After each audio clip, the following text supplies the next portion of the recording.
Bismillahirrahmanirrahim. Assalamualaikum warahmatullahi wabarakatuh. Perkenalkan, nama saya Ainul Yakin dari kelas Bahasa Inggris 20B. Di sini saya akan membawakan materi yang berjudul Ragam Bahasa Ilmiah.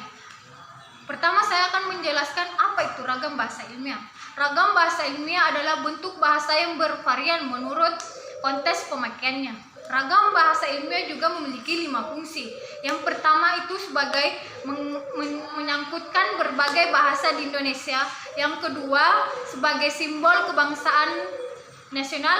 Yang ketiga sebagai simbol identitas bangsa.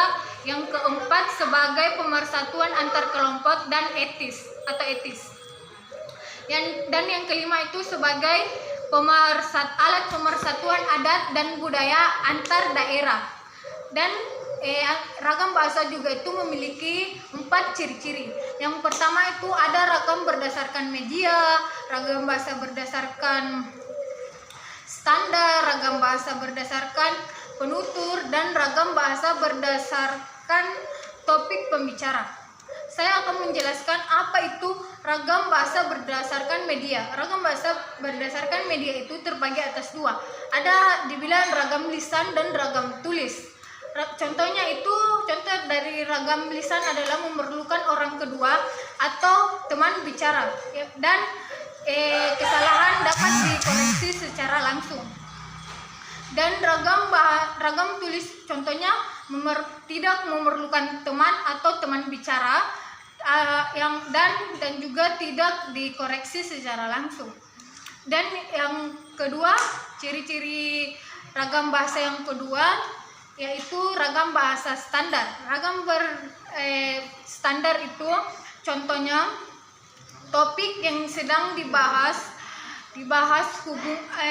contohnya 1, topik yang sedang dibahas. 2, hubungan antar pembicara. 3, medium yang digunakan. 4, lingkungan atau situs lingkungan yang terjadi saat lingkungan terjadi. Yang ketiga itu adalah ragam bahasa Indonesia penutur. Apabila dilihat dari cara pandangan penutur atau pembicaranya, ragam bahasa Indonesia terbagi menjadi 4. Yang pertama itu ragam dialek, ragam terpelajar, ragam resmi, dan ragam tidak resmi. Dan yang terakhir itu ada ragam bahasa Indonesia berdasarkan topik pembicara. Contohnya itu bahasa Indonesia secara baku dan penggunaan kalimat efektif, dan juga menghindari bentuk bahasa yang bermakna ganda. Baik, terima kasih. Sekian materi dari saya. Lebih dan kurangnya mohon dimaafkan, karena semua orang memiliki kesalahan.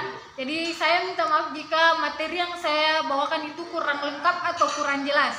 Baik, terima kasih telah mendengarkan materi dari saya.